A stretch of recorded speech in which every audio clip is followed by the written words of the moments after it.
that time of year again, where we celebrate all things spooky, scary, and all things that go bump in the night. It's also that time of year where YouTubers like to dupe viewers by sneaking jump scares into videos. But I'd never do that. I mean, I hate jump scares. Honestly, I'd never do that. Why did I do that? Yep, it's Halloween. And as a YouTuber, I'm contractually bound by the laws of YouTube to talk about a scary game. So what about this one? Stubbs the Zombie in Rebel Without a Pulse. Here we go. Zombies, eh? They're everywhere in media nowadays, like pop vinyls, bad Harley Quinn cosplays, and Rick and Morty.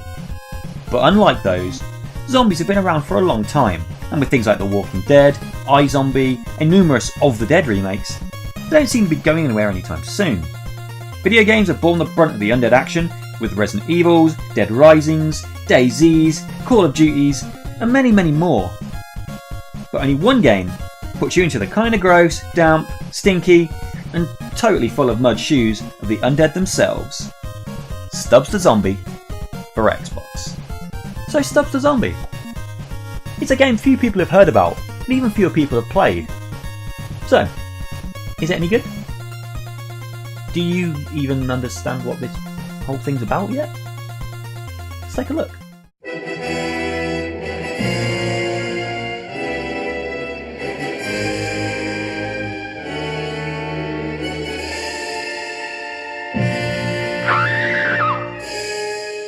Stubbs the Zombie is a third-person comedic zombie em-up released in 2006 by Wildlife Games. In it, you play as Edward Stubblefield, lover, travelling salesman, dead guy. After being murdered by his girlfriend's dad, he awakens in the 1950s in the city of Punchbowl, an awesome retro-future landscape, a metropolis much like that of an old sci-fi movie. But instead of Kalatu Barakta Niktoing, you're on a mission to reunite with your lost love. No easy feat when you're an actual zombie. And people are understandably a little bit upset by your presence. So we have an undead love story. Stubbs wants to find his lost love and survive, unsurvive? A hostile world that simply doesn't understand. What's a walker to do? Luckily, Stubbs has a few tricks up his sleeves. As well as probably some arm carrying and a few bugs. Almost certainly the bugs. Firstly, and most importantly, you can eat brains. Not only does this replenish health, but it also turns the baddies into Zambos themselves, giving you a horde to control. This later becomes essential as enemies become more numerous. Your other weapons are your own rotting body.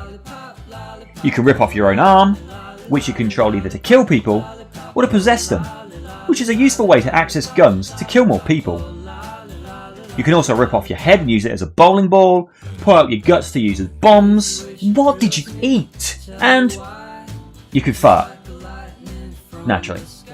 You can also drive cars, because why not? So yeah, this is a comedy game. Played for laughs more than scares, unless you have a particular phobia of fart jokes.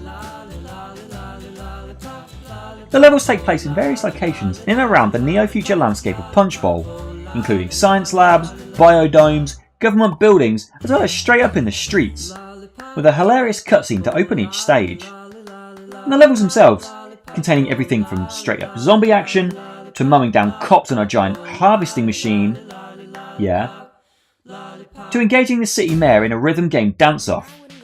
And Stubbs' cigarette never goes out. That's skill. The soundtrack to this game is awesome as fuck, with covers of famous 50s tracks such as Mr. Sandman, Earth Angel and Lollipop, performed by famous emo and pop rock bands such as Death Cab for Cutie, the Dandy Warhols and the Flaming Lips. And not only does it really fit within the aesthetic of this retro neo-future world, it's rad as hell too. If you don't believe me, check these clips out.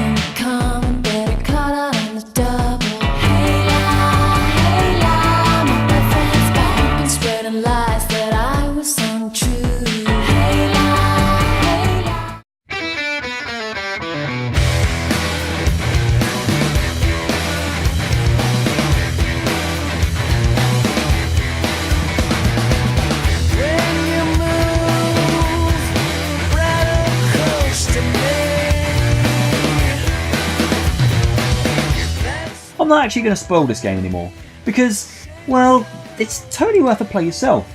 It's exactly my dumb sense of humour, and I fucking love the retro 50s future aesthetic.